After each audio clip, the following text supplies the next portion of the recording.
Nah, kamu sudah itu melakukan regresi terhadap data yang saya berikan. Oh, udah Oke. saya coba. Oke, bisa diceritakan prosesnya pada saya enggak? Oh, ya. Saya ngacak itu. Cek 100. Ngacak. Kok enggak kedengaran ya suara? Saya pakai Hilang lagi suaranya. Oke.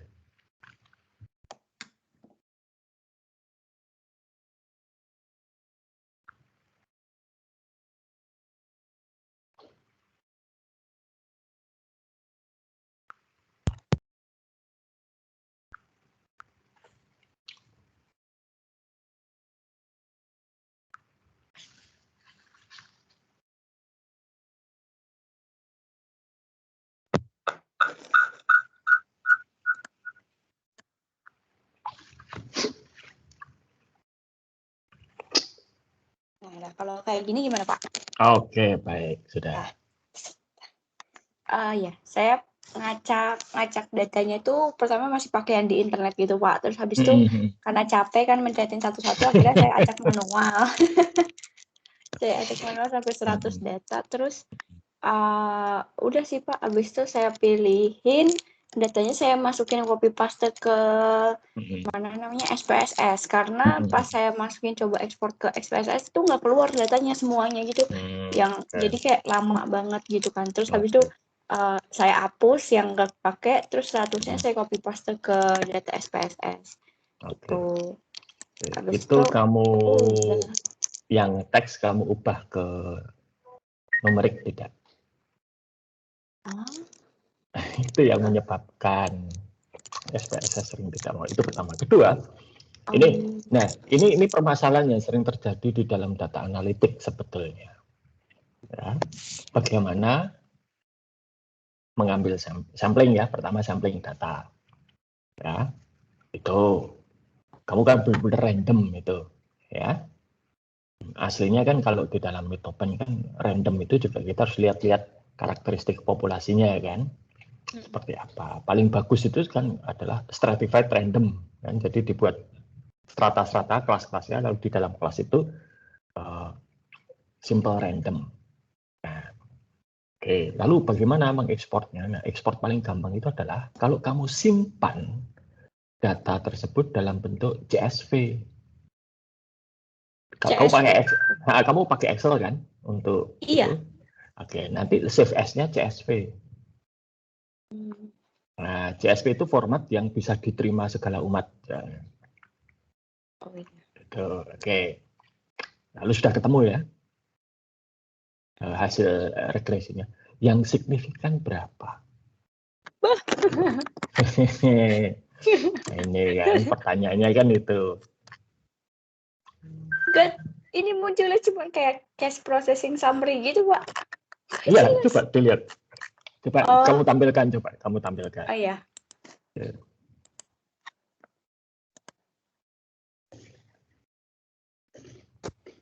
Nah, ini munculnya cuma ini, Kak. Ini kamu pakai apa? Regresi atau apa? Iya, regresi. Apa tuh namanya? Oh, regresinya yang apa? Apa ya Coba namanya? kamu tunjukkan. Ini kan di tab analisis kan? Ini binary logistik ini. Oh, harusnya linear. Oh gitu. Linear. Coba linear. Dependennya yang Y yang paling bawah itu betul. Sisanya itu adalah independen. Oke. Gak bisa. Nah, karena ada string itu. String itu adalah teks. Gitu ya, teks ini harus kamu konversi. Oke, saya tunjukkan punya saya. Kamu boleh ditutup dulu. Punya saya mana ya? Kemarin sudah saya siapkan itu ada di ini. Jadi itu kan nama filenya kan ini punya saya, sebentar ya, saya share ke kamu.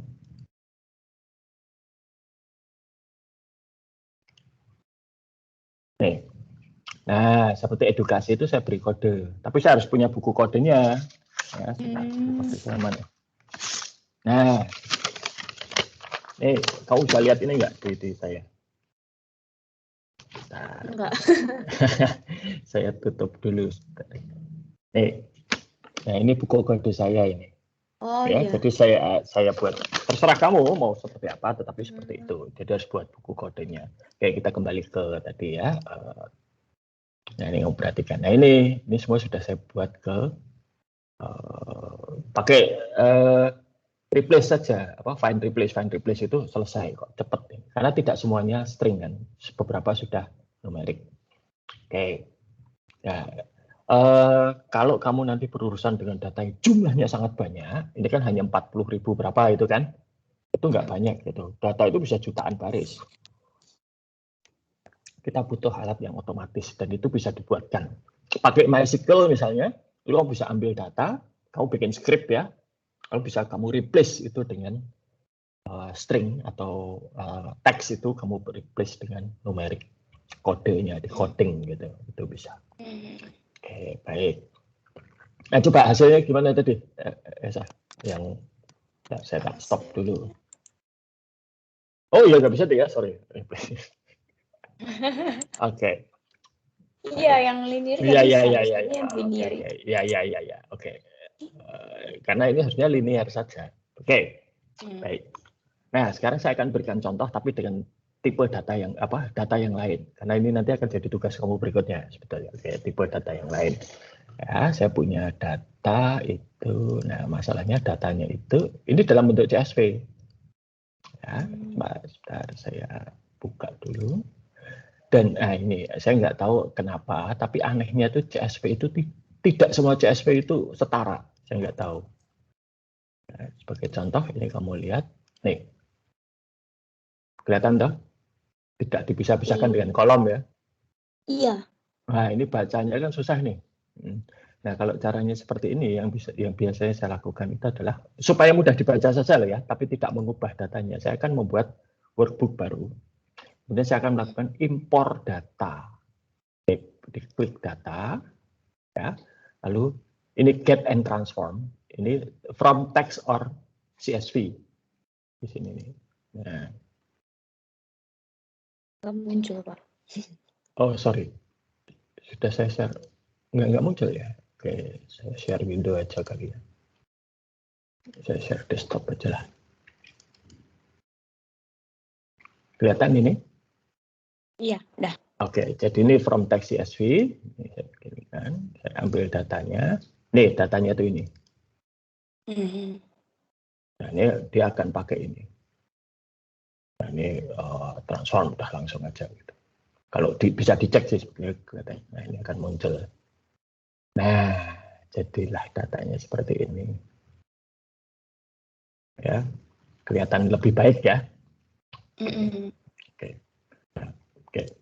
Ini saya tutup dulu, nanti tidak penting itu di Gradle nanti bisa. Oke, kembali ke sini. Nah, Excel itu punya keterbatasan. Jumlah data yang bisa diolah oleh dia itu terbatas. Nah, maka biasanya itu akan menggunakan paket yang lain, SPSS misalnya, atau kalau yang open source itu R ya. Itu. Nah, nanti untuk pengolahan dan visualisasi data itu ada yang namanya Power BI dan Tableau. Nah, Power BI itu tampilannya mirip sekali dengan Excel. Ya. Jadi kalau saya bilang Power BI itu adalah Excel pakai steroid, ya. Jadi benar-benar kalau kamu sudah akrab dengan Excel, Power BI itu tidak terlalu jauh berbeda. Tapi itu nanti kita bahas. Itu bukan scope dari mata kuliah ini ya, terlalu lebar nanti kalau sampai ke Power. Oke. Nah, sekarang ya, ini saya tutup dulu. Ini. Oke, masih ingat kan Metopen dulu kalau yang namanya akan membuat model penelitian, masih ingat ya kira-kira. Kamu kan baca literatur, lalu kamu ambil variabel-variabel yang kira-kira sesuai, gitu kan? Ya enggak? Iya. Katakan misalnya Y sama dengan konstanta plus B1X1 plus B2X2 dan seterusnya, gitu ya. Kita sudah menduga, apalagi dengan hipotesis bahwa variabel-variabel itulah yang akan berpengaruh terhadap model yang kita kembangkan. Betul ya? Maka kemudian dari model itu kita menyusun kuesioner yang mengumpulkan data untuk masing-masing variabel dependent maupun independent. Masih ingat ya? Oke. Lalu pernah tidak kamu melihat gitu ya di Metopen atau di artikel itu hasil uji statistik regresi itu ada R square, R kuadrat. Nah, itu kan menunjukkan model yang kamu kembangkan itu kekuatan penjelasnya berapa persen, gitu kan? Ya, jadi kalau R square-nya itu katakanlah 70%, berarti modelmu itu bisa menjelaskan 70% faktor-faktor yang mempengaruhi Y. Ya, 30% itu dijelaskan faktor lain yang tidak kamu ikutkan di dalam modelmu. Betul ya? Nah, sering sekali saya melihat di dalam berbagai penelitian R square-nya itu hanya 30. Rata-rata di bawah 40 lah. Ya enggak? Artinya, jadi ya jadi tanda tanya, lalu penelitian ini untuk apa kalau hanya bisa menjelaskan? Itu dulu pernah ya, karena saya nggak tahu. Jadi saya itu pada waktu itu pernah kecelakaan. Saya masuk ke tim penguji akuntansi keuangan. Nggak tahu kenapa. Padahal saya biasanya sistem. Nah, di situ ada satu mahasiswa cerita, lalu dia bilang R square-nya hanya 19%.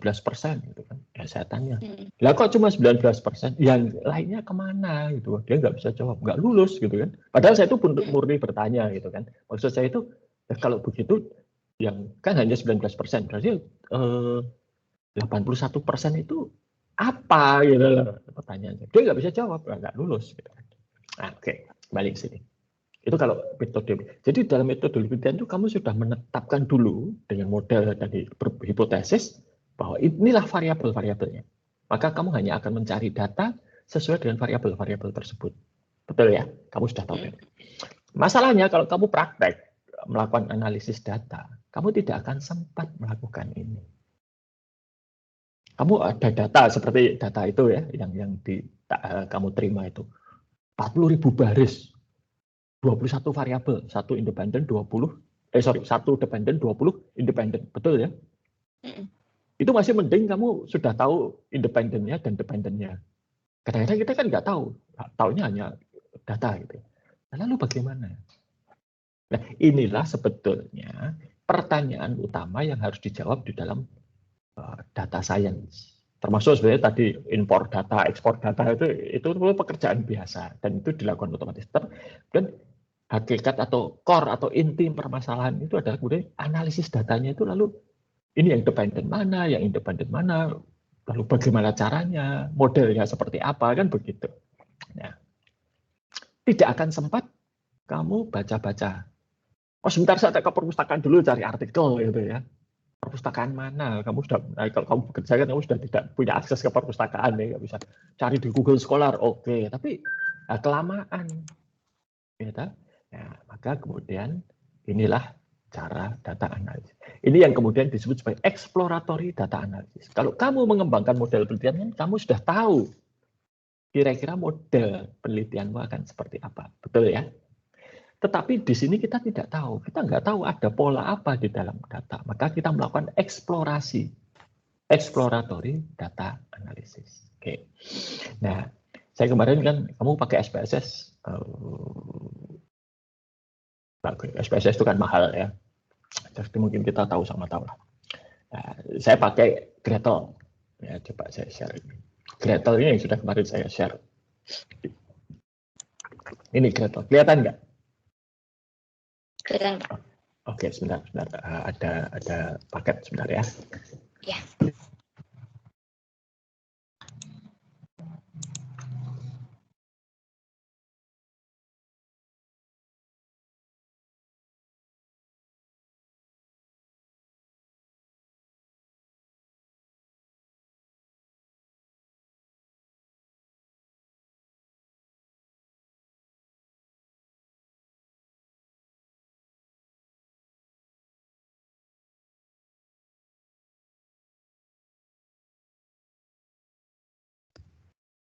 Oke, maaf ya, biasalah kalau di rumah tuh kan ada paket.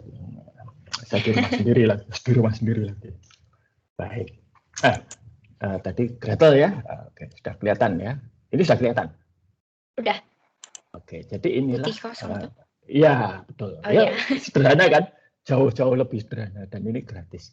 Tapi ini kalau hanya untuk regresi itu memadai. Dan kemarin saya melakukan regresi ya, yang saya analisa, hasilnya saya bandingkan dengan SPSS dan hasilnya sama persis.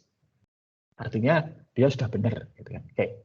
Nah, ini pertama tentunya open data ya. Ini kemudian sudah ada di sini. Ini yang P startup tadi ya. Oke. Oke. Ini tuh dia hanya mengatakan bahwa baris pertama itu adalah judul datanya ya. Judul kolomnya, maka itu tidak akan dianggap sebagai data. No saja. Oke, jadi itu sudah langsung kan nama variabelnya. Dan otomatis Gretel itu kan menambahkan 0 di sini, yaitu konstanta. Kelihatan ya? Iya. Nggak bisa diperbesar. Oke, konstanta. Oke. Nah, oke, ini cerita ya, cerita datanya ini. Jadi ini itu adalah data dari perusahaan startup yang ada di dua negara bagian, New York dan California. State-nya itu hanya ada 2. Ini sih, itu dia punya data laba, punya data biaya research development, biaya administrasi, dan biaya marketing. Nah, si peneliti itu ingin tahu apakah profit itu dipengaruhi oleh apa tuh? Ini sederhananya seperti itu. Ya, tapi dia punya banyak data dan dia nggak tahu mana yang berpengaruh. Maka dia akan melakukan exploratory data analysis. Oke. Dan ini pakai regresi biasanya. Ya, oke, sebentar. Nah, caranya bagaimana? Caranya dengan ini ada langkah-langkah. Itu yang sudah saya upload di situs kuliah. Ya, sebentar. Mana itu? Oh ini. Oke. Nah, kelihatan ya. Bagaimana mengembangkan? Sudah kelihatan belum? Udah. Nah, ini dari data science. Saya pernah ikut data science training dan ini slide-nya gitu kan. Lumayan, kamu nggak perlu ikut ini satu kursus 200.000. Mau yang nggak apa-apa. Tapi ini yang penting menurut saya untuk mata. Dan ini juga penting untuk dasar analisis itu ada di sini. Nah, membuat model step by step. Kita tidak tahu, kita nggak tahu teorinya. Kita nggak tahu apakah profitabilitas itu ditentukan oleh apa, kita nggak pernah tahu. Kita hanya ada data. Maka kemudian cara model datanya itu membangunnya seperti ini. Ya, ada all in, backward elimination, forward selection, bidirectional elimination, score comparison. Ya. Nah, 3 ini yang telah 2, 3, 4 ini ada stepwise regression. Jadi dipakai regresi langkah demi langkah. Ya. Oke. Yang kamu lakukan itu sebetulnya adalah ini, all in cases. Kamu tembak semua, gitu kan? Masukkan variabel dependen dan independennya, lalu diregres. Nanti kan kelihatan mana yang hasilnya itu signifikan, gitu kan? Kalau di metopan begitu kan? Ya, kan? Ya, anggap saja ini metopan, tapi kamu tidak punya hipotesis, gitu. Ya, iya, karena kan kita eksplorasi juga, udah, oh ketemu ini yang signifikan, begitu. Oke. Namun ini tuh kerja keras, ya, agak berat dan kamu akan menggunakan ini kalau tidak tahu ya latar belakangnya atau ya harus pakai ini. Nah, saya itu akan menggunakan yang disebut backward elimination. Ya. Oke, pertama kita tentukan dulu alfanya, significant level. Ya, di sini alfanya itu adalah 0,05 atau 5%. Ya, ini nanti penting di situ. Kemudian masukkan modelnya beserta semua prediktor. Prediktor itu adalah independent variable tadi. Kemudian dilakukan regresi. Ya. Dan dipertimbangkan, dilihat hasil regresinya dengan p-value. Jika p-value-nya lebih besar dari 0,05 karena SL-nya itu alfanya, jika p-nya itu lebih besar dari 0,05, hapus. Itu di-drop. Jangan dipakai. Dan regresi lagi, lihat, ada nggak p-value yang lebih besar dari 0,05? Kalau masih ada, hapus, ulangi lagi. Tapi kalau sudah tidak ada, stop. Berarti itu sudah selesai. Di situ, itulah modelnya. Pasti signifikan hasilnya. Menangkap ya? Oke. Nah, ini jadi ini yang biasa dilakukan dan ini bisa diotomatiskan sebetulnya. SPSS itu juga punya script. Ya, saya cuma belum pernah mempelajari, tapi kamu bisa otomatiskan. Kamu bisa buat model ini, langkah-langkah ini menggunakan skripnya SPSS. Ya, tapi ya itu nanti ya kalau mau. Tapi saya nggak tahu ya, ini model seperti ini apakah bisa diterima nanti di Metopen atau tidak. Ini sedang saya ajak dosen-dosen Metopen untuk mendiskusikan ini. Tetapi di praktek kalau yang namanya data analisis nggak akan sempat baca-baca lalu bikin hipotesis, nggak sempat ya adanya ini. Oke, sekarang kita praktek saja. Nah, sebetulnya ini kamu kenal Bu Jenjang nggak? Nggak ya? Tahu ada dosen namanya Bu Jenjang? Bestari. Belum. Kamu angkatan berapa tuh? 18. Oh ya, Bu Jenjang sudah berangkat sekolah waktu itu. Bu Jenjang itu satu-satunya dosen di prodi kita yang pernah bekerja untuk The Big Four. Jadi dia dulu sebelum jadi dosen itu dia adalah akuntan di Deloitte. Oke. Bu Jenjang itu angkatannya Bu Wiwi apa Bu? Berarti? Oh bukan, dia kalau angkatan dia dari UGM, dia itu lulusan terbaik UGM. Angkatan saya dan Pak Toto itu dulu teman kuliahnya Pak Toto di UGM. Tahu Pak Toto kan? Pak Toto. Sering dengar Pak, tapi nggak pernah masuk kelasnya. Nggak pernah ikut ya, nggak pernah ikut kelas. Nggak pernah. Yang seangkatan dengan saya kuliah itu adalah Pak Toto, Pak Andre, Bu Jenjang itu. Kalau Pak Andre itu dulu teman kuliah saya seangkatan di Atmajaya. Oke, baik. Saya dulu diajari Bu Jenjang. Jadi sebelum kita melakukan regresi itu sebetulnya bisa diduga mana yang kira-kira akan. Caranya dengan apa? Caranya dengan dibuat scatter plot. Pernah dengar scatter plot kan di statistik? Udah lupa. Aduh. Oke, ya, scatter plot itu memetakan data. Jadi datanya itu lokasinya. Oke, sekarang kita bisa melihat itu dengan cara ini XY scatter. Ya. Kita lihat. Misalnya sekarang ini profit kan jelas. Ini ya independen. Dependent. Lalu kita lihat kalau terhadap misalnya, ini biaya marketing atau pengeluaran untuk marketing bagaimana? Ini oke. Nanti persamaan regresinya itu ada di sekitar sini. Dan kamu lihat data marketing itu ternyata berada di sekitar sini. Nih yang hijau-hijau ini. Oh ini masih PPT. Oh sorry. Terima kasih mengingatkan. Oke, ini saya window aja lah. Oke, kelihatan ya? Ya, udah. Oke, saya ulangi lagi. Jadi ini dengan scatter plot, ya, ini profit, ya, lalu misalnya marketing ini sebagainya.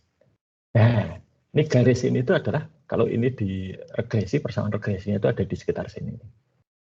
Nah, ini adalah marketing, sebarannya ada di sini. Berarti kemungkinan kalau melihat seperti ini saja, kamu bisa menduga, berhubungan, berpengaruh, gitu ya. Signifikan tidak nggak tahu. Oke, kita ambil langkah lagi, misalnya yang lain, profit dengan biaya administrasi, kita lihat. Nah, terlalu random kan dibandingkan dengan tadi, ya enggak? Berarti kemungkinan ini tidak. Nah, dari situ aja kita sudah bisa melihat datanya seperti itu, ya. Sebelum kita regresi. Jadi ini bagus sebetulnya untuk melihat itu. Berarti kemungkinan sebenarnya administrasi itu nggak perlu, gitu ya, nggak perlu dimasukkannya. Datanya terlalu nyebar. Harusnya kalau dia berpengaruh itu berada di dekat garis tadi. Ya, tapi mari kita. Ya. Nah kalau di Gretel itu namanya, ya ini modelnya itu adalah ordinary least square. Itu regresi sederhana. Oke, nah ini profit di sini. Jadi konstanta sudah ikut masuk, konstanta itu di sini dimasukkan di sini. Ini sebagai default, ya.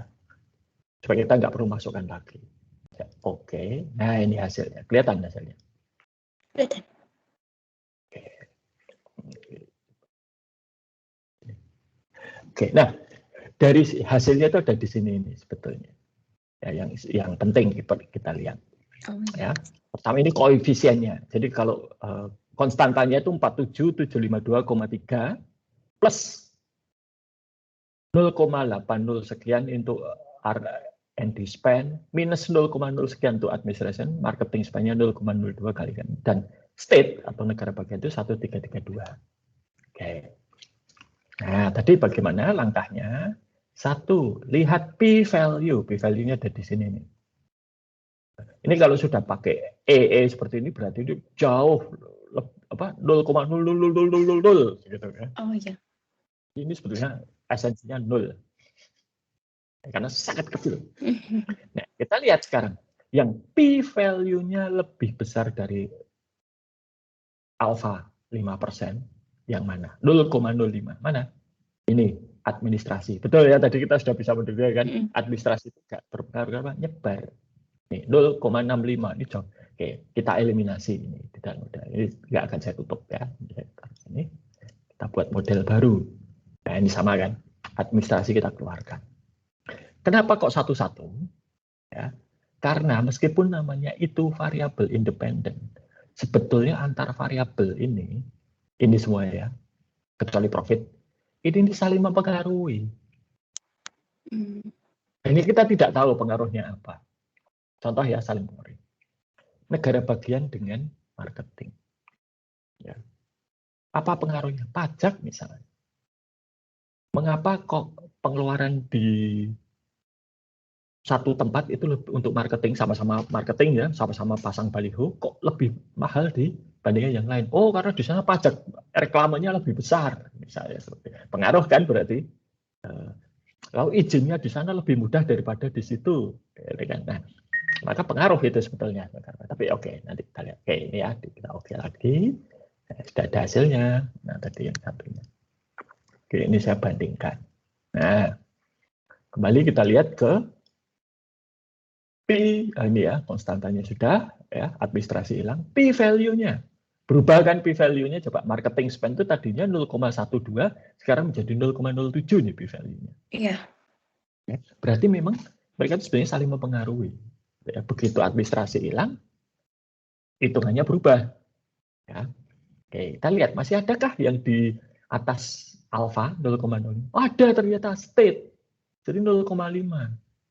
Oke. Kita hapus, salah. State kita hapus, ya. Tidak kita ikutkan dalam model berikutnya. State kita keluarkan. Oke, hasilnya bagaimana?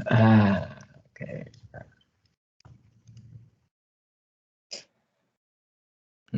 Nah, ini cukup sampai di sini. Nah, kamu lihat yang valid, apa yang berpengaruh itu sudah diberi bintang sebetulnya, ya kan ini. Oh iya. Ya kan? Nah, lalu ini diberi bintang 0,05. Ini kan ini dekat sekali dengan 0,05, 0,07 itu kan dekat ya. 0,06 marketing spend. Ya. Tapi masih tetap di atas alpha kan, 0,05. Ini enggak. Maka marketing spend ini kita keluarkan. Oke, hasilnya bagaimana? Nah, sudah.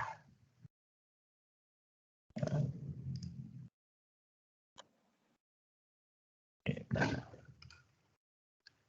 saya tata biar kita kelihatan semua. Nah, kan kita bisa lihat P-value-nya, evolusinya dari ini ke sini, ke sini. Dari sini ke sini. Ke sini. Nah, ini. Ini selesai. Jadi bahwa yang mempengaruhi profit itu adalah research and development spending. Karena ini startup. Ya. Startup itu biasanya kan mau jualan sesuatu kan, yang baru. Maka mereka biasanya research and development funding-nya akan besar, akan dihabiskan di situ. Bukan untuk marketing, bukan untuk administrasi. Itu. Nah, ini penjelasan. Nah, kita bisa buat modelnya. Oh, berarti. Nah, mari kita lihat R-square-nya. Ya.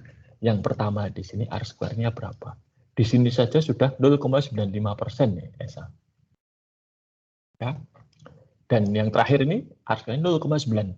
Berarti cukup besar bahwa ternyata memang profit itu dipengaruhi oleh research and development spend. Seberapa besar? 0,94%. Seperti itu. Ya. Apanya? Sorry. Ini layarnya. Oh, layarnya. Sorry. Ini saya perbesar deh. Ini kelihatan nggak kamu? Sama aja. Ya, ke Microsoft Word. Nah, ini kalau ya. Microsoft Word saya pindah ke sini. Kelihatan sekarang? Iya. Saya perbesar deh. Nah, jadi nih, R-square-nya berapa? 94%. Berarti kan memang yang paling signifikan faktor yang mempengaruhi profitabilitas untuk startup itu adalah research and development spending atau biaya research and development. Adjusted R-square-nya pun 94%. Ya. Ini kalau kamu jadikan model penelitian, wah valid sekali. Gitu ya. Nah, ini caranya seperti ini. Ya. Jadi, ya, coba nanti ya, untuk tugas berikutnya itu file yang sudah saya berikan itu kamu lakukan apa istilahnya tadi backward elimination satu persatu ya sampai ketemu faktor-faktor yang mempengaruhi Y itu apa saja. Ya. Jadi ini nanti sudah ada ya pakai saja backward elimination. Jadi alfanya 5%. Mau pakai SPSS juga boleh loh. Ya. Enggak masalah. Sama hasilnya sama. Enggak akan jauh berbeda. Pertama alfa dulu, setelah itu masukkan semua independen, regresi linear ya, OLS. Kemudian hapus variabel independen dengan p-value yang lebih besar daripada alfa. Ulangi lagi, hapus lagi sampai nanti tidak ada p-value yang lebih besar dari 0,0 lebih besar dari alfa. Itulah model akhirnya. Nah, maksud saya. Nah, ini nanti langkah-langkahnya kamu masukkan ya di dalam laporannya, ya. Oh iya Pak. Jadi langkah-langkahnya hasilnya itu. Mau pakai Gradle boleh, mau pakai SPSS tidak jadi masalah atau yang lain. Nah. Dan ingat, yang harus pertama kali dilakukan adalah diubah dulu stringnya ke numerik, ya. Kalau enggak si SPSS nggak mau. Gitu. Oke. Nanti si Albert kamu beritahu ya caranya. Iya Pak. Nanti saya taruh di situs kuliah juga. Ya. Oke. Sampai di sini ada pertanyaan nggak ya? Ada yang perlu dipertanyakan? Ada yang belum jelas? Ada yang ingin diklarifikasi mengenai backward elimination ini?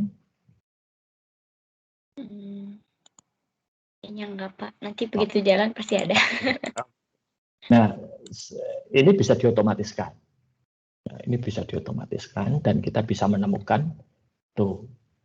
Sebetulnya machine learning itu hanya ini. Kalau kamu pernah dengar istilah machine learning itu mengotomatiskan hal-hal seperti ini. Nah, nanti yang perlu kita lihat itu adalah variabelnya apa saja. Nah, kemudian yang mana dependent, mana independent, atau istilahnya itu prediktor. Independent variabel itu istilahnya sering disebut prediktor. Variabel yang memprediksi hasil. Prediktornya ada di mana. Nah, itu kita yang sering nanti mungkin kesulitan itu adalah mengidentifikasi mana dependent, mana independent. Ya, tapi kalau sudah ketemu luar biasa. Nah, sebetulnya itu yang banyak dilakukan di perusahaan-perusahaan sosial media seperti Facebook, gitu kan?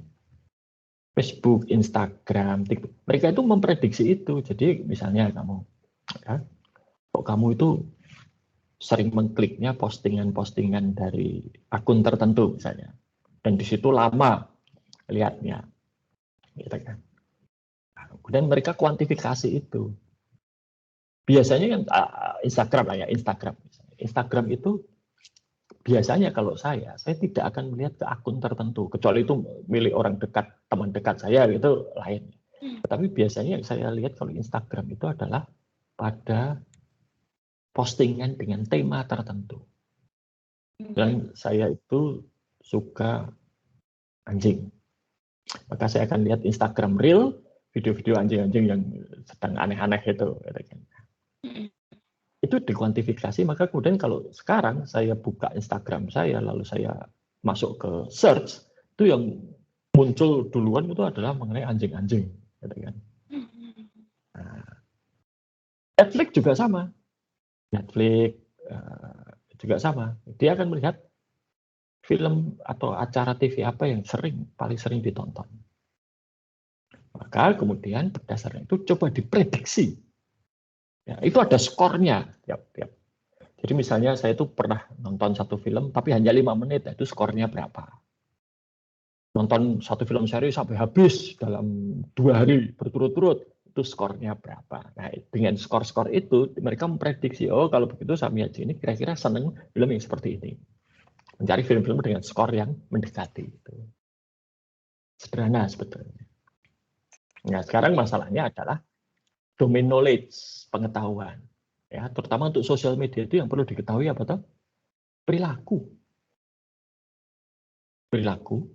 dan interaksi sosial. Maka sebetulnya perusahaan-perusahaan sosial media itu butuh orang-orang sosiologi, butuh orang-orang psikologi, butuh orang-orang antropologi gitu ya. Untuk apa? Untuk itu tadi mengkuantifikasi perilaku, baik perilaku individu maupun perilaku sosial. Begitu itu sudah dikuantifikasi, serahkan pada para programmer. Maka programmer akan membuat algoritma tadi ya untuk sosial media tersebut. Termasuk nanti untuk sasaran iklan. Minggu yang lalu saya sudah membaca bahwa Facebook itu ternyata memasukkan unsur agama dan ras di dalam algoritma mereka. Dan ketahuan, kalau di Amerika Serikat hal seperti itu tabu. Ras dan agama itu nggak boleh menjadi dasar. Bahkan ya, ini di Amerika Serikat tapi saya kan ada teman yang dia kerja di Wells Fargo dan dia kebetulan bertanggung jawab untuk bisnis intelijennya Wells Fargo. Dia membuat model untuk evaluasi pinjaman. Dia mengatakan pemerintah Amerika Serikat itu melarang untuk ini evaluasi calon peminjam itu menggunakan kode pos. Tempat tinggal itu nggak boleh dipakai sebagai pertimbangan. Kenapa? Karena kode pos itu menunjukkan lokasi dan lokasi itu menunjukkan kondisi sosial ekonomi. Nah itu bisa menimbulkan bias. Biasnya bagaimana? Oh misalnya saya tinggal di mana? Kamu tinggal di Jakarta atau kira-kira daerah Kumuh itu di mana? Yang saya udah.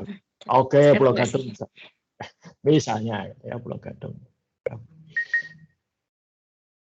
Apakah semua yang tinggal di situ itu miskin misalnya? Belum tentu kan. Pasti ada yang tidak miskin kan. Nah, tetapi karena rata-rata di situ miskin, kalau daerah Pulau Gadung itu dimasukkan sebagai pertimbangan, maka itu akan mempengaruhi. Maka itu nggak boleh kalau di Amerika. Kalau di Indonesia lain lagi ceritanya. Itu nanti satu saat kalau kamu punya waktu luang gitu, saya sarankan baca buku. Sebentar saya carikan bukunya. Yang nulis wanita. Ya.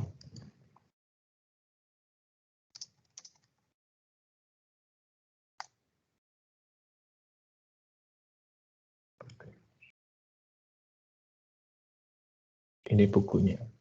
Nah.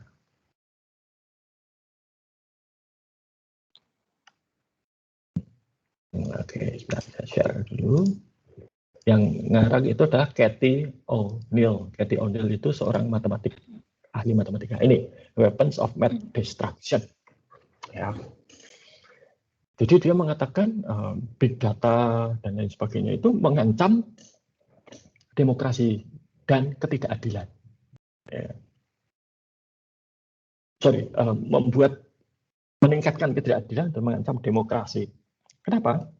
Karena ada bias. Ya, ada bias. Dan bias itu sering sekali tidak disadari. Ya. Nah, misalnya, pernah ada satu penelitian, bukan penelitian, modeling data seperti tadi, tapi untuk penderita diabetes. Jadi si peneliti itu mencoba memprediksi kalau penderita diabetes itu gaya hidupnya seperti apa sih yang meningkatkan risiko. Wah, dia mau. Lalu sampai pada faktor makanan. Dan di situ langsung dia ngomong, oh ini bias gitu. Wow. Mungkin bingung ya, makanan kok bias gitu. Nah, kenapa? Karena sebagian besar respondennya itu orang berkulit putih. Dan orang kulit putih itu makanannya beda dengan orang yang tidak berkulit putih. Nangkap ya maksud saya. Oke, itu bias. Ya. Lalu juga, ya ini bukan rasis, tetapi metabolisme ras tertentu itu berbeda. Metabolisme kita dengan orang. Ya mungkin kamu sering mendengar anekdot itu, kalau belum makan nasi nggak kenyang gitu kan. Nah, itu kan sebenarnya menunjukkan metabolisme. Memang berbeda-beda. Gitu kan. Kau pernah dengar cerita ada orang kulit putih mati karena makan kacang tanah itu? Oh, itu kasus beneran. Jadi ke orang kulit putih itu sangat peka terhadap ada yang alergi kacangnya itu alerginya ngeri. Gitu. Oke, sebentar ada. Oh ya.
Sorry Esa, yang nelpon soalnya kantor SDM, jadi penting urusan pekerjaan.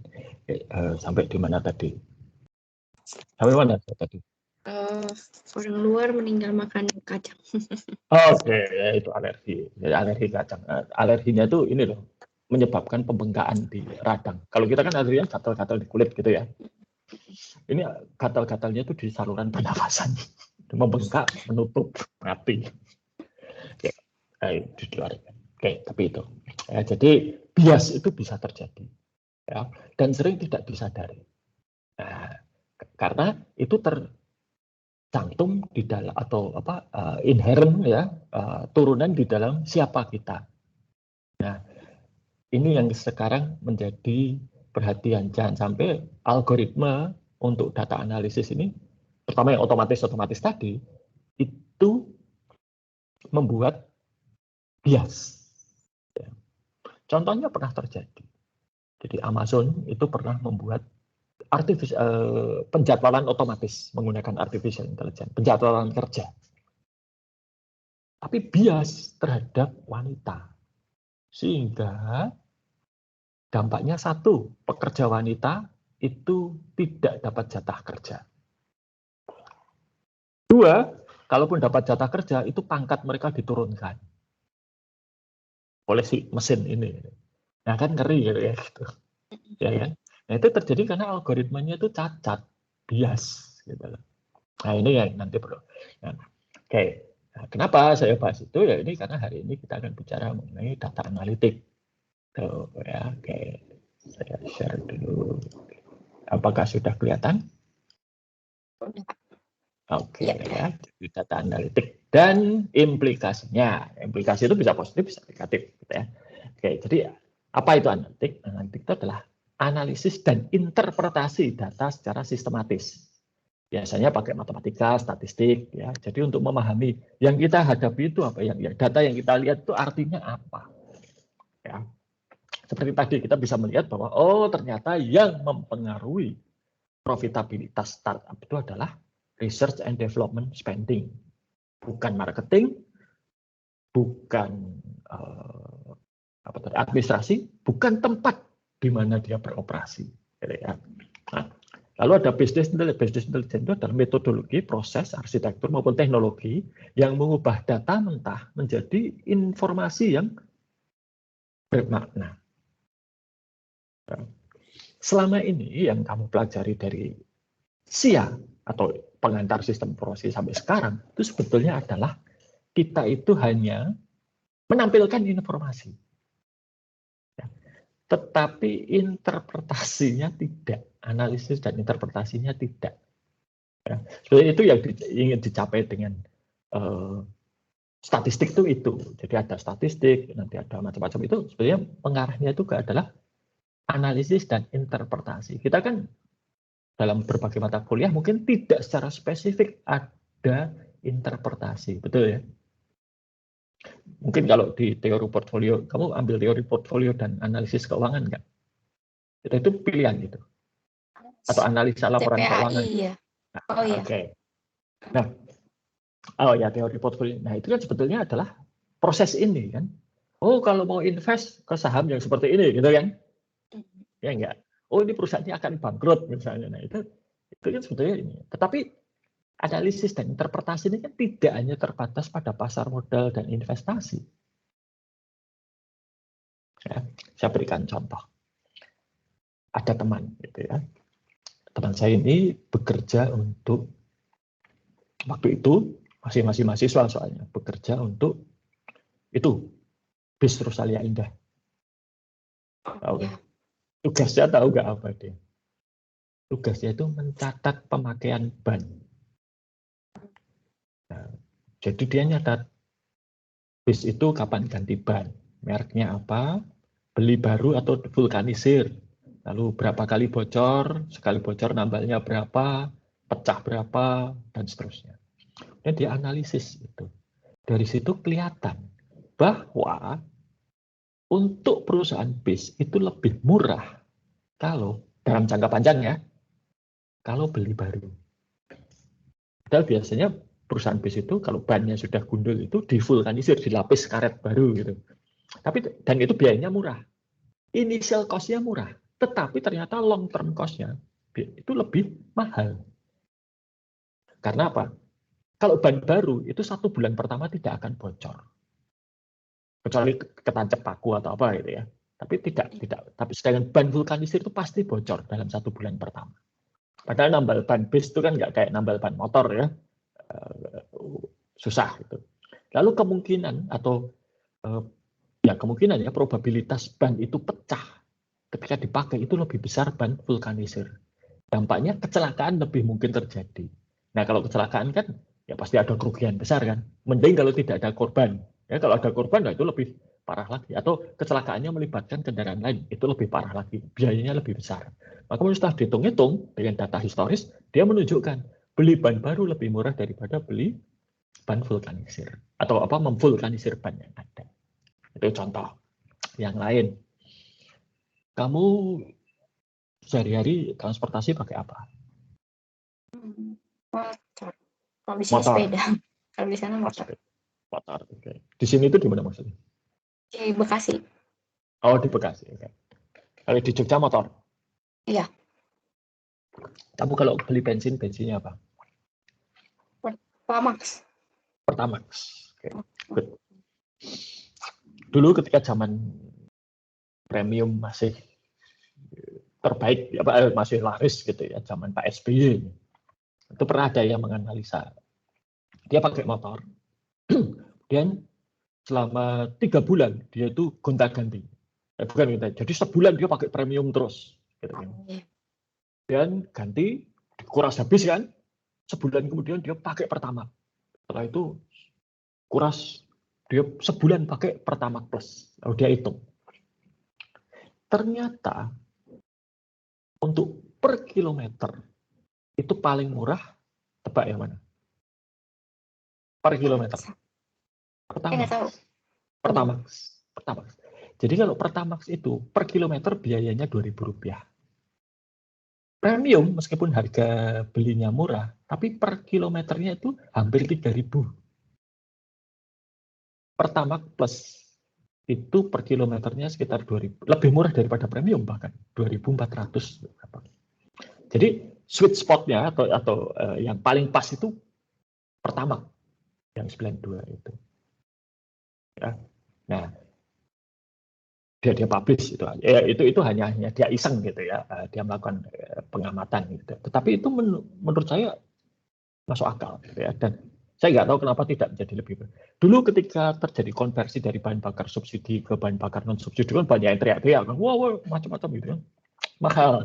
Nah, tetapi mahal itu kan adalah biaya membelinya, benar nggak? Operasionalnya kalau dipakai ternyata premium itu lebih mahal daripada Pertamax. Ini saya buktikan, saya dulu punya mobil ya, kalau diisi premium ya, itu gasnya diinjek habis gitu ya, itu cuma RPM-nya saja naik, speedometernya nggak naik-naik gitu, naiknya pelan banget, jadi nggak bertambah cepat. Tapi begitu diganti Pertamax, diinjak sedikit udah lari kencang gitu ya, artinya tenaganya lebih besar seperti itu. Nah, ini adalah contoh bagaimana analisa dan interpretasi ini, dan ini bisa untuk bisnis juga ya. Sehingga sebagai misalnya pemilik perusahaan transportasi bisa dipilih kan, mau Pertamax premium atau Pertamax atau sekarang Pertamax turbo ya, thermal. Berarti kan sekarang premium, Pertalite atau Pertamax pilihannya. Mana yang sebetulnya itu lebih murah? Kita tidak bisa mengandalkan hanya harga beli saja, tapi juga kita lihat pemakaiannya bagaimana. Ban juga demikian. Nah, ini adalah bagian dari analisis. Ya. Nah, ini kalau dilihat seperti ini evolusinya, dimulai dari decision support system, business dan sekarang analitik. Ya. Nah, analitik itu apa saja tipenya? Satu itu deskriptif, jadi ini menjelaskan apa yang sudah pernah terjadi. Contohnya misalnya, oh perusahaan ini selama 5 tahun bertumbuh sekian persen. Nah, itu deskriptif analitik. Ya. Bisa dengan visualisasi, dengan dashboard. Nanti visualisasi ada babnya tersendiri. Scorecard, ya, balance scorecard itu termasuk ini sebetulnya, deskriptif analitik. Kemudian prediktif analitik. Nah, ini meramalkan masalah. Ini yang sebetulnya akan kamu lakukan. Ya. Jadi tadi, oh kalau ternyata research and development spending itu mempengaruhi profitabilitas, berarti di masa depan mana yang harus digenjot? Atau yang harus diberi dana lebih, Esa? Research and development kan? Jangan mengalokasikan dana ke marketing misalnya. Marketing cukup, karena pengaruhnya tidak besar, gitu kan? Tapi research and development. Lalu juga ada prescriptive analytic. Nah, kalau prescriptive analytic ini tidak hanya memprediksi, tetapi juga kemudian kalau misalnya tadi, oke, research and development spending ditambah, tapi tambahnya itu berapa? Berapa persen? Nah, inilah prescriptive analytic. Ini semua itu kita membutuhkan domain knowledge atau pengetahuan akan bidang yang akan kita analisis. Dalam hal ini akuntansi dan keuangan. Makanya kamu diajari akuntansi keuangan, diajari akuntansi manajerial, diajari audit itu ini sebetulnya. Ya. Jadi supaya bisa memberikan saran. Gitu ya. Jadi ini deskriptif analitik. Nah, salah satu deskriptif analitik yang sering ini teknis ya digunakan itu adalah yang disebut sebagai OLAP. Nah, OLAP itu adalah data ditampilkan dalam bentuk 3 dimensi seperti ini. Berdasarkan produk, misalnya sepatu, berdasarkan ukuran, ya, dan berdasarkan waktu. Sehingga bisa kelihatan, misalnya di sini, sepatu ukuran 42 itu pas bulan Januari berapa? Terjual. Revenue-nya berapa? Ya. Dari sini kita bisa melihat, misalnya, Ini yang terjadi pada ada perusahaan tempat istri saya bekerja. Tempat istri saya bekerja itu jualan bermacam-macam produk. Itu bisa kelihatan mana produk-produk yang paling laris, mana produk yang tidak terlalu laris. Yang laris di Jogja itu beda dengan yang laris di Semarang. Yang laris di Januari bisa jadi beda dengan yang laris di Februari. Ini ternyata berbeda-beda. Nah, ini perlu diketahui, ya. Untuk apa? Promo. Oke, contoh yang lain. Minuman ringan, Coca-Cola, produknya Coca-Cola, Fanta. Fanta itu yang paling laris menjelang hari raya Lebaran itu adalah Fanta merah. Nggak tahu kenapa. Maka kamu bisa lihat sepanjang tahun tuh Fanta bisa berubah-ubah rasa, tapi yang selalu ada adalah Fanta merah. Nah, maka menjelang dan pabriknya Coca-Cola itu dalam satu waktu yang sama sekali produksi itu mereka bisa memproduksi 4 rasa Fanta. Ya, tidak bisa lebih karena itu optimal. Gitu. Tapi begitu menjelang hari raya Lebaran, semua rasa Fanta diganti hanya satu, itu merah. Ya, karena itu yang paling laris. Lalu juga ini di daerah pedesaan itu yang lebih produk Coca-Cola yang paling laris itu adalah Sprite. Sedangkan di perkotaan itu Coca-Cola. Nah, ini fakta, datanya seperti itu. Khususnya kalau di Jawa. Kamu tahu nggak kira-kira kenapa kok Sprite itu lebih laris di pedesaan? Karena saya nggak tahu kalau di daerahmu ya, tapi kalau di sini di Jogja itu Sprite itu dipercaya sebagai obat masuk angin. Jadi kalau kamu ada orang masuk angin, itu selain keroan, itu disuruh minum Sprite dengan es. Karena mereka kemudian akan bersendawa. Ya, bersendawa kan mengeluarkan angin. Kepercayaannya itu menyembuhkan.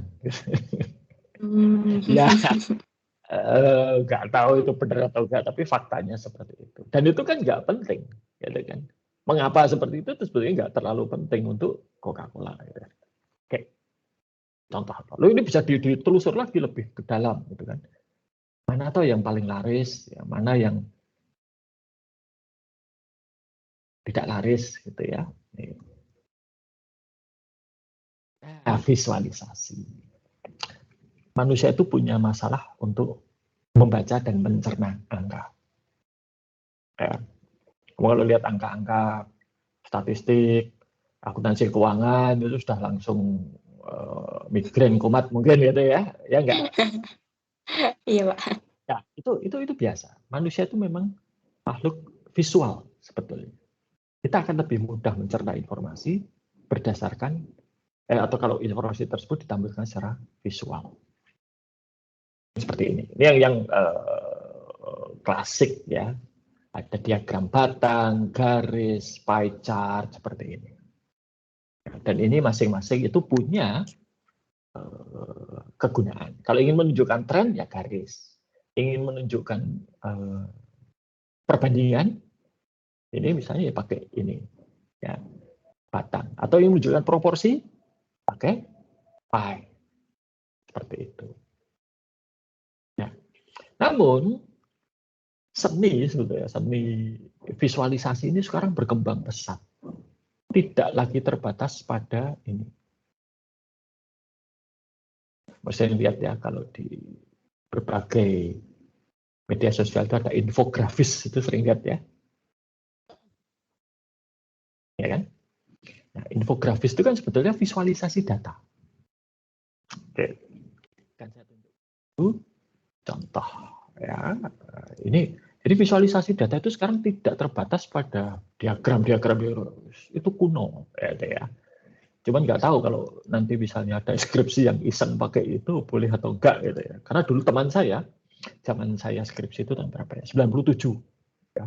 Teman saya itu membuat ini diagram pie. Zaman dulu kan hanya 2 dimensi ya. Dia buat diagram pie-nya itu 3 dimensi dan ada yang berdiri, ada yang tidur begini. Orang marketing ya. pengujinya mau, wah ini nggak ilmiah, nggak boleh seperti ini, buat yang biasa 2 dimensi. Nah, ya sudah, dia buat 2 dimensi. Tapi itu zaman itu, kalau sekarang udah gimana tadi ya. Oke, ini ya, baik. Bentar.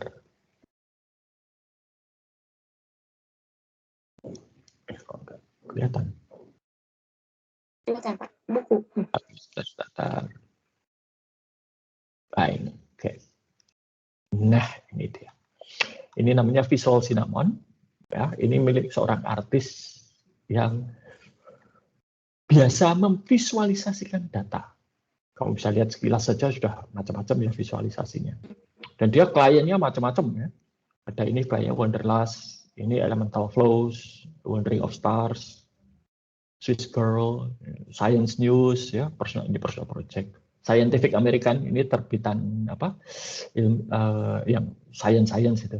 Sony Music, kita lihat Sony Music coba ya. Nah,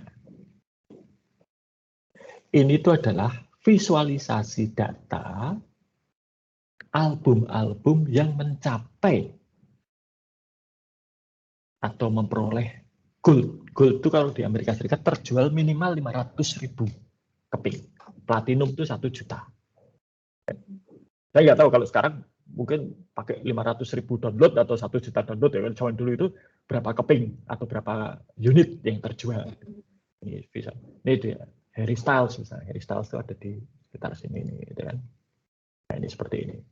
Dibuat seperti apa ini? Kalau kamu lihat seperti ini, apa yang ada di ingatan? Apa ini? Ya, batang pohon. Batang pohon itu loh ya, dibelah. Oh lalu, iya. Ya kan? Oke. Kita lihat yang lain. Scientific American. Fisik, Kantar, Consulting, Planet. Saya itu cari yang Google, Scientific American. Ya, dia juga Google aja kliennya dia. UNESCO, nah ini. UNESCO ini menarik. UNESCO ini menunjukkan situs-situs yang termasuk warisan dunia itu ada di mana saja. Lalu dia berdasarkan ini ada di urban area, ada di pegunungan, ada di laut, ya, ada di dataran rendah tapi apa kayak rawa-rawa gitu ya, ada di hutan. Ini kan ada tuh kayak Borobudur itu ada di mana.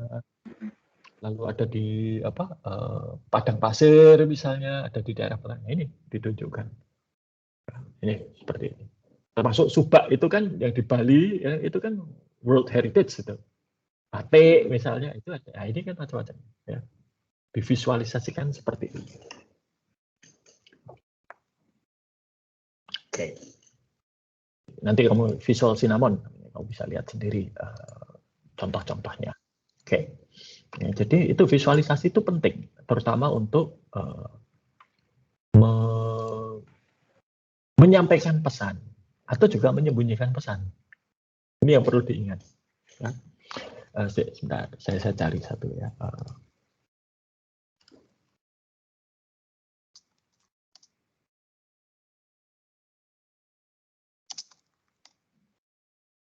Oke.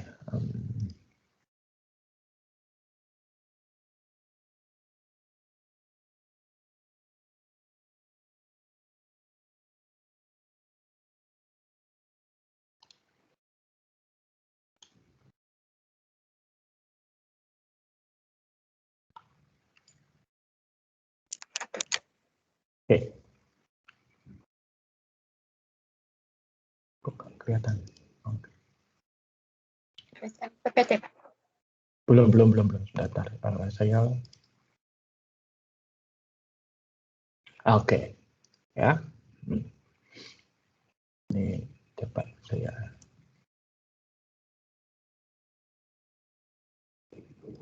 sorry.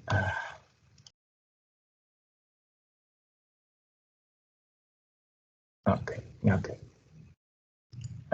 Nah, ini ini terjadi pada zamannya Presiden Obama di Amerika Serikat. Ya. Jadi pada waktu itu Presiden Obama itu kan mencoba untuk membuat semacam kalau di Indonesia BPJS Kesehatan, ya. Asuransi jiwa untuk semua. Asuransi kesehatan untuk semua. Dan Saya nggak tahu kamu tahu atau tidak, tetapi Amerika Serikat itu adalah satu-satunya negara maju di dunia yang tidak punya program seperti BPJS kesehatan. Mereka tidak suka. Orang Amerika itu sangat individualistis. Mereka berpikir, ngapain saya membayar iuran BPJS untuk orang-orang saya tidak pernah pakai, yang pakai orang lain yang pengangguran. Ngapain saya bayar orang nganggur? Itu pandangan mereka. Ya. Oke. Maka selama ini upaya untuk membuat BPJS kesehatan di Amerika Serikat itu ditentang oleh orang-orang konservatif, ya, biasanya dari Partai Republik. Kalau Partai Demokrat senang. Nah, dan itu aneh, karena hanya Amerika Serikat. Australia itu punya namanya Medicare. Inggris punya namanya NHS. Wah, orang Inggris itu kalau NHS sudah ada, marah luar biasa. Ya. Politisi, calon Perdana Menteri yang kampanye dengan program menghapus NHS, pasti tidak akan dipilih. Karena orang Inggris itu sangat bahagia dengan NHS. Dan itu model yang ditiru oleh BPJS Kesehatan. Ya, jadi nanti arahnya akan ke sana. Kanada juga demikian. Ya. Oke. Nah, lalu Presiden Obama itu waktu membuat Obamacare dan itu harus suruh daftar. Oke, kamu bisa lihat ini. Ya. Ini apa namanya, grafik yang ditayangkan oleh Fox News. Fox News itu adalah kantor berita yang cenderung memihak Partai Republik, anti Demokrat, anti Partai Demokrat Amerika Serikat ya, bukan Partai Demokrat Indonesia lain lagi itu. Maka mereka kemudian berusaha melakukan kampanye untuk menjelek-jelekan Presiden Obama. Contohnya ini, pendaftaran apa namanya? Pendaftaran Obamacare. Nah, kamu lihat, yang daftar itu 6 juta, targetnya berapa? 7.066.000. Grafik seperti ini kira-kira gimana? Fair nggak kalau kayak gitu? Enggak kan? Enggak kan? Ini kan kalau seperti ini kan kira-kira sepertiganya nih. Sepertiganya nih. Kira-kira berarti kan harusnya 2 juta ini ya Kak. Lihat dari proporsinya. Ya. Nah, yang benar itu berapa? Yang benar itu seperti apa? Yang benar itu seperti ini grafiknya. 6 juta itu ini, 7 juta ini. Iya kan? Kalau ini fair lah. Kalau ini kan, nah, artinya visualisasi itu bisa digunakan untuk menutupi fakta.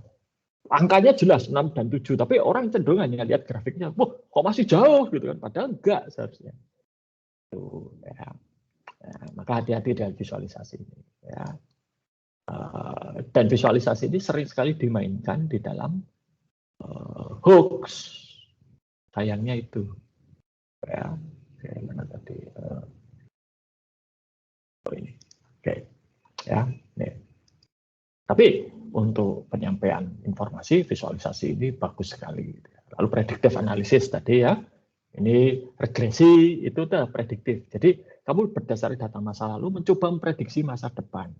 Sehingga nanti dengan spending tadi, kamu kan bisa melihat ya, profit sama dengan konstanta ditambah X kalikan spending. R&D spending. Sehingga nanti bisa lihat kalau R&D spendingnya 10 juta, berapa kira-kira profitnya. Seperti itu. Akan membuat prediksi. Nah, yang kita lakukan tadi itu sebetulnya adalah yang disebut sebagai data mining. Kita punya begitu banyak data. Ya, tapi nggak tahu di dalamnya ada apa. Maka data mining itu adalah proses untuk menemukan pola. Caranya dengan teknik statistik dan macam-macam. Ya, alat-alat statistik, artificial intelligence. Tujuannya itu adalah untuk menemukan dalam data itu ada pola apa saja. Nah, data mining itu seperti apa, Esa? Kalau kamu lihat penambangan, ya penambangan mineral itu kan sudah pasti kan nggak mungkin kan kalau kita cari emas misalnya langsung ketemu emas batangan itu nggak mungkin. Emasnya itu kan terkandung di dalam tanah ya kan? Maka tanah itu digali dulu. Kemudian kotorannya, debunya atau tanah yang bukan emas dibersihkan, dibuang, ya, dicuci dulu sehingga ketemu nanti batu-batu. di dalam batu itu terkandung emas. Batunya dihancurkan dulu atau bagaimana sehingga emasnya bisa disaring. Seperti itu. Nah, kan sama seperti yang kita lakukan. Ya kan? Ada 4 variabel independen. Ini salah satunya adalah emas, yang lainnya batu. Maka apa? Kita singkirkan satu persatu. Ya. Jadi yang tadi kita lakukan, kita sudah melakukan praktek data mining tanpa mungkin kamu sadari. Dan itulah yang terjadi. Hanya kalau data mining beneran, itu kita benar-benar harus pakai alat yang otomatis. Sebab datanya banyak sekali, jutaan, atau bahkan miliaran. Kalau kita lakukan seperti yang tadi saya tunjukkan ke kamu, nggak selesai-selesai. Ya. Karena ada ribuan variabel, mosok dibuangi satu-satu manual, nggak mungkin. Ya. Ini kita harus lakukan. Dan itu ada tekniknya, ada algoritmanya.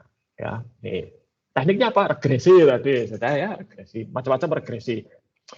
Dan tiap regresi ada kegunaannya. Tapi sementara tadi kita pakai regresi sederhana linear, ya. Kalau ada macam-macam. Ini yang saya kira gitu. Lalu, aplikasinya dari data mining apa? Untuk memprofilkan populasi. Ya, ini yang PR kamu nanti dengan data marketing itu sebetulnya untuk ini menemukan kira-kira nasabah mana yang kalau ditawari deposito akan bilang ya. Itu tujuannya di situ.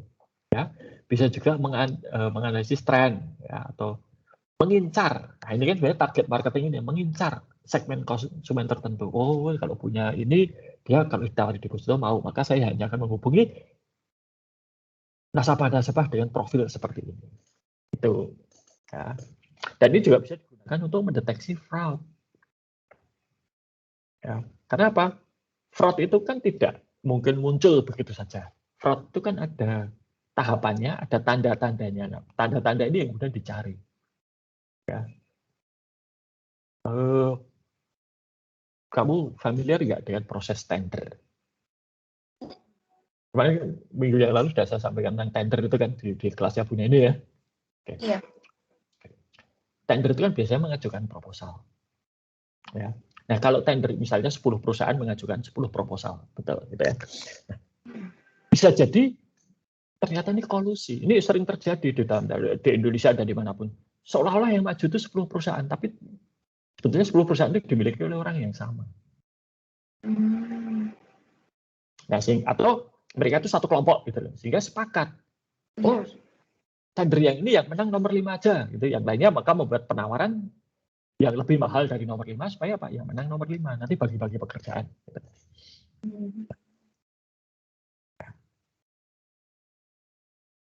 Namun proposal yang murni dibuat dengan perhitungan cermat, ya, itu akan memiliki pola yang berbeda dengan proposal abal-abal.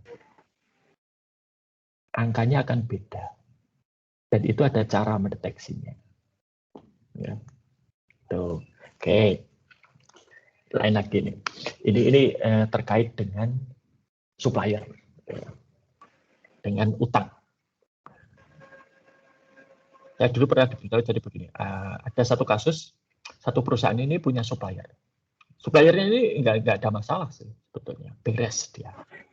Kalau dipesani barang ya dikirim. Nanti kirimannya benar, lalu tagihannya juga tidak ngaco, invoice-nya benar. Tapi ketika pas di audit, auditor itu menemukan satu pola yang aneh pada invoice atau tagihan. Itu apa? Tagihan itu kan dokumen yang harus ada nomor urut tercetaknya, betul ya? Nomor urut tercetak invoice-nya itu urut. Jadi tagihan pertama itu nomor 1, tagihan kedua itu nomor 2. Biasanya kan tidak. Nomor 1 lalu nomor 11, lalu nomor 70 gitu kan. Tapi ini 1, 2, 3, 4, 5 itu urut. Tahu nggak kira-kira masalahnya apa? Potensi masalahnya apa?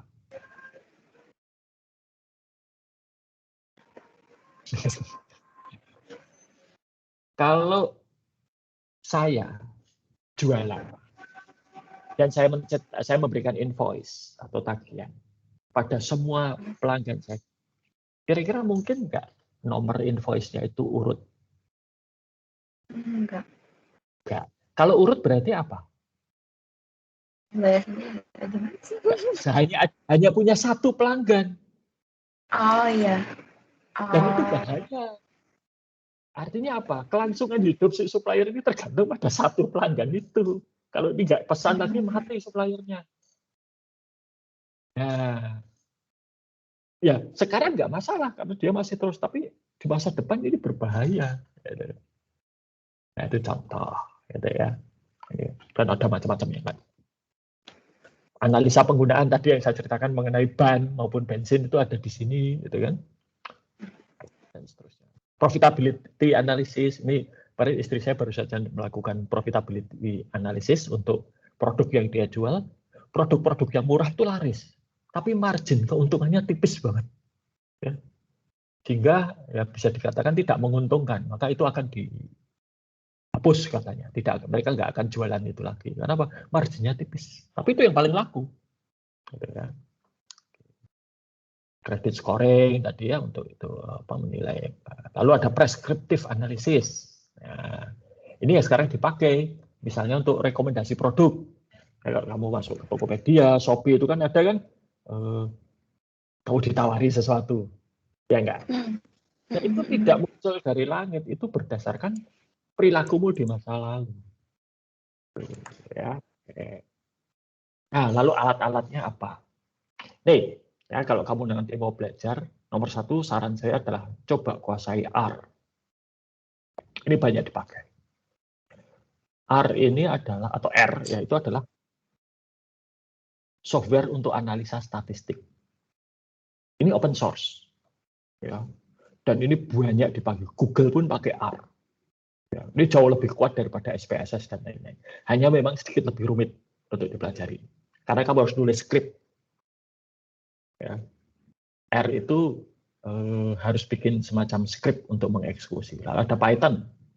Python ini biasanya digunakan untuk machine learning. Jadi kamu membuat aplikasi untuk mengidentifikasi pola. Bisa juga digunakan untuk scraping data, ambil data. Saya pernah menggunakan Python ini untuk ambil data dari Twitter. Jadi saya membuat skrip ini nanti akan mencari data di Twitter, tweet-tweet dengan kata kunci tertentu. Tapi ya saya jalankan skrip itu 72 jam hanya dapat 2000 tweet yang sesuai dengan kriteria saya. Lama banget memang. Ya, kalau mau seperti ini harus pakai komputer dan koneksi internet yang bagus. Gitu ya. Lalu ada Apache Spark. Kalau Spark ini lebih pada servernya sebetulnya ya. Oke. Nah, data analitik itu butuh kekuatan komputasi yang besar. Ya. Besar. Yang kemarin itu data yang 20 variabel itu, ya, nanti bisa kamu lihat kalau kamu mengganti string atau teks dengan numerik, itu akan butuh waktu. Jadi begitu kamu eksekusi, Excel akan beritahu kan, ditemukan sekian, replace all gitu ya. Lalu nanti proses dia mengganti itu butuh waktu. Rata-rata yang saya lakukan itu 1-2 menit. Setelah di enter itu 1-2 menit itu baru selesai. Ya. Padahal komputer saya sudah cukup bagus lah. Saya pakai prosesornya itu Core i7, RAM saya 32, hard disk saya yang paling cepat lah gitu ya. Itu agak lama. Karena memang ini datanya banyak, 40.000 baris ya. Bayangkan. 40.000 kalikan baris kalikan 20. Satu kolom. Berapa itu sudah? Banyak sekali. Itu. Maka perlu kekuatan komputasi yang besar.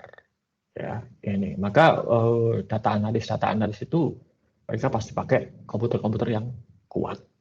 Ya, bukan berarti kamu tidak bisa belajar, bisa, hanya mungkin belajarnya dengan data yang jumlahnya kecil saja, tidak benar-benar gitu ya, yang sampai banyak. Ini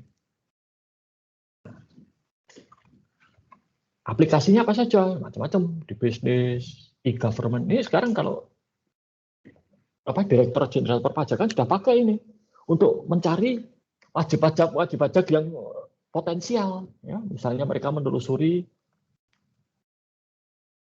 sosial media yang kelihatan jualan dan laris, dicek. Punya NPWP enggak? Sudah dilaporkan belum? Kalau belum, ya tinggal dihubungi. Ya. Kalau sudah, oh ya sudah, enggak masalah. Itu ada. Science and Technology. Kemarin itu apa? Kalau kamu lihat selama masa COVID awal-awal itu, bagaimana para ilmuwan itu memodelkan penyebaran COVID sehingga bisa tahu, oh nyebarnya begini caranya, sehingga langkah preventifnya bagaimana? Seperti ini. Itu ya, dan macam-macam yang lain. Nah, dampaknya apa? Dampaknya akan ada masalah pada privasi.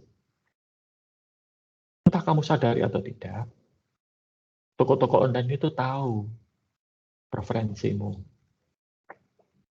Misalnya, kalau kamu beli baju, kamu fanatik model apa atau merek apa. Kamu kalau beli baju mahal, misalnya, atau sesuatu yang mahal itu kapan? Dalam 1 bulan. Oh, berarti mungkin Esa habis dapat uang saku atau Esa habis gajian, gitu ya. Ketahuan. Alamat itu jelas tahu, gitu kan. Dan banyak informasi-informasi lain yang bersifat pribadi sebetulnya. Ya. Lalu siapa yang berhak atas ini semua, data ini semua? Ya.